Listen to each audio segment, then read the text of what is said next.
السلام عليكم ورحمة الله وبركاته كسو دواد عاوية جنال iyo barnaamijkii aqoon maal maanta waxaa idiin soo gudbi doonaa hadduu alla raali ka noqdo cashirkii afaraad ee maadada fiisigiska gaar ahaan fasalka 12aad cutubkiisa koowaad maantana cashirkeen waxaa ku qaadan doonaa tusaalaha koowaad oo aan ka qaadan doono Hooke's law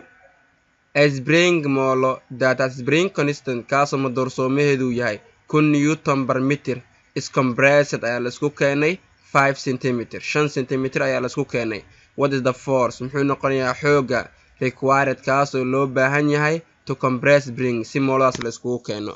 haddaba waxaan haysanaa marka koowaad 1 newton per meter oo ah madoorsoomaha moolada 1 newton per meter micna ahaanteedu wuxuu noqon doonaa halkii mitir waxaa loo baahan yahay 1 newton si la isku keeno moolada ama lagu kala bixiyo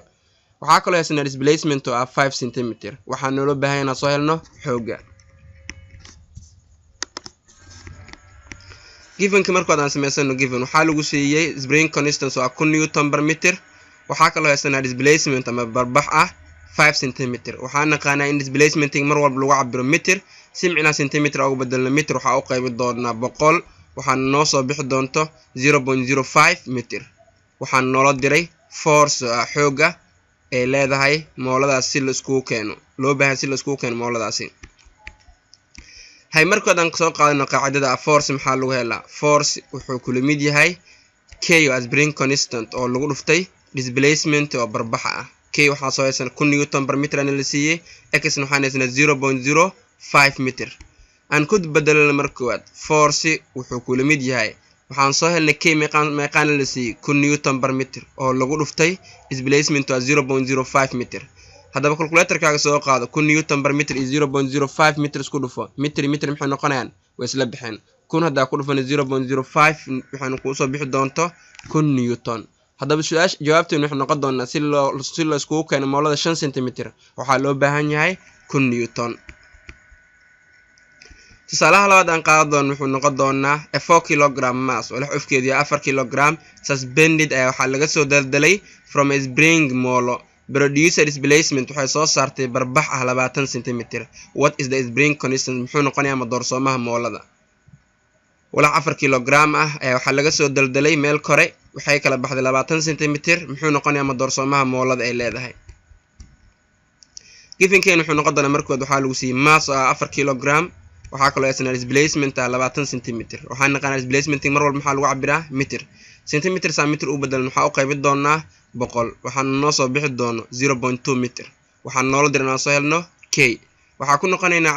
cashirkii saddexaad dib ugu noqon waxaan soo qaadanay haddii walax meel kor lagu soo xiro meesha waxaa imaan doona laba xeer xeerkood muxuu yahay waa xeerka weight-ka oo walax walba kor lagu xiro waa inay walax walba kor laga soo turo ay maadaan hoos xeerka labaad muxuu noqon doonaa Hooke's law haddii walax la jiido oo moola ayadoo ku dhagan waa inuu noqotaa meesha hore therefore labadooda maxay noqdeen waa laba qaacido iska hor imaanaya noqdo midna waxa uu noqdo kor haddii laga soo turo waa inuu imaadaa hoos midna wuxuu noqdaa haddii moolada la jiido hoos loo jiido waa inay noqotaa kor si labadaas ay isku mid u noqdaan force iyo weight waxaan dhahaynaa had iyo jeer waa inay isku mid noqdaan force muxuu ku limid yahay kx weightna muxuu ku limid yahay mg meesha waxa ka saarnaynaa k-na waxay ku limid noqon doontaa markaasi mg m oo lagu dhuftay g oo gravity oo loo qaybiyay x g-na mar walba maxaa u qaadanaynaa 9.8 meter per second square ama waxaa u qaadan kartaa 10 meter per second square hadda given-kana la siiyay mass muxuu noqon doonaa mass waxaan haysanaa 4 kg gravitation waxaan haysanaa 9.8 meter per second square x displacement waxaa lagu siiyay 0.2 meter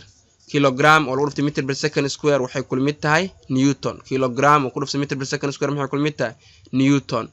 4 waxaa ku dhuftay 9.8 waxaa u qaybisay 0.2 waxaa ku soo bixi doona 196 newton per meter madoorsoomaha mooladaas ay leedahay wuxuu noqon doonaa 196 newton per meter hadda intaan sii fasirin waxa noqon doontaa halka mitir waxaa loo baahan yahay in lagu kala bixiyo 196 newton meeshaas waxaa ku soo dhamaaday cashirkii saddexaad haatan waxaan qaadan doonaa exercise